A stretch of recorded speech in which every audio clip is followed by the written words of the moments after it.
мы там родились, да. Там А можна вас, я не познайомила, вот ваше повне ім'я по батьку, вот мы тогда запишем.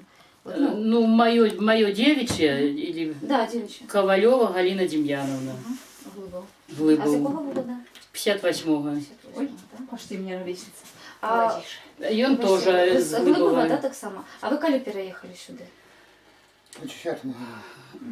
Вы еще, наверное, с 56-го года, да? Так вы еще у двоих мы же ходили на те танцы, которые были? І він грав, Вона барабанила. я барабанила, ну і танцевали. Мы это, нас никто не учил, мы сами понаучились. Та ти ж мав Мы же вот с таких годов. Глядели на других? Да. Да. Старшие танцуют, и мы же там дети бегаем. Чтобы Да, нас там за раньше руку только- кто-то водил, показывал. Там О, раньше глядим только и... под гармонию всё. И все. Никто не поправлял, что вот так неправильно, так правильно? Нет? Ну, може, коли там Я не вслед за старшие. старшими. Старшие не хотели же нас Старші, брать а потім мало. младші, таке ті. А клуб у нас за 3 километра был. Все на вулиці. Я не идут и не пускают же вон ногами на нас и ругаются, а мы потихонечку А вслед. старейшие это кольки им год? И вам сколько? 18 это было по 10. Ну, мы были 12. школьники, не по 10, Ну, в 10 я не ходила в 11 клуб, так, уже, 11. того так уже 14, 13, и то может 13, такие уже. Вот.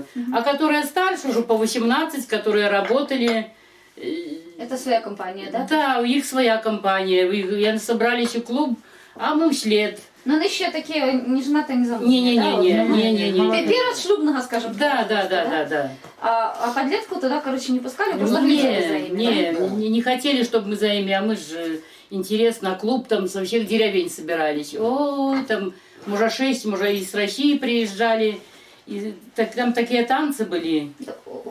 Кажется, У холма холма, ходили. да? У холмы ходили мы з в Глибова. клубе, да? Там? Да. А у себя там вы не робили танцы?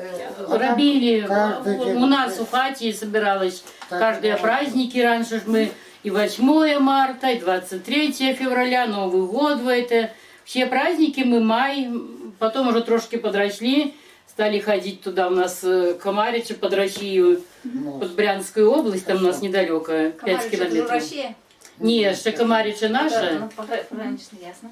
Ну, туда Она- уже на мост ходили, там хлопцы, девки собирались, Складалися. там А в танцевали. хаті танцювати на вулиці так У само? хаті, зимою в хаті. На хаті. А хату як хто-небудь свою давав чи наймали? У нас. У вас. А от Да. ще У нас батьки не было, мы жили без батьки. Молодец, У нас собираешь. мамка и мы вдвох, две сестры. у вас місця много було, можна було. Заборонять некому было. Да, Не, побьют ребята. каблуками весь пол.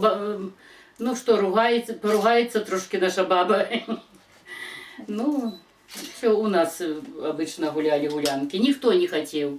Во всех папы были, папы такие. Нотные. Не пускали. Да, в деревне ж всякие бывают. А вёска велика була? Сколько? Ой, большая была.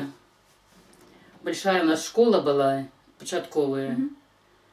И ферма там была. Ну, я не знаю, раньше як-то вот раньше люди один к одному, и вот даже свяжиного кабана объять там, и там соседи пол деревни. То есть свяжину, песни, танцы. Ну вот без повода, а просто вот наверное, Да. А праздники тоже праздники. А на танцах песни пели эти только танцы? Пели старые песни. Такие лиричные, да? Да. А веселые? Ну, гармонь, так мало кто подыгрывал им. Просто акапелла Старым. пели, да? Да. А под гармонь пели? Ну, под гармонь, если уже на гулянках. Ну это же Вот напевно, на свадьбах, поздние, да, такие а? песни под гармонию. Самые старинные, напевно, без гармонии, да, пели? Ну, которая сильно... Ну, и под гармонию же его старинная под гармонию играя. Ну, тільки там, як-то ж раніше, тянули первым голосом, як називали, подымай, там, подымай. На два голоса пели, могли на больше петь. Могли на больше. Красиво пели. А вы сами пели такие песни? Да. А вы подымали, вы были... Я раньше подымала, а сейчас я уже все. Сейчас я не, у меня астма. Ну, это надо голос иметь, да, и уметь подымать. Что для этого? Да. Ну, надо высокий голос, чтобы был. А еще надо разуметь, да? Да.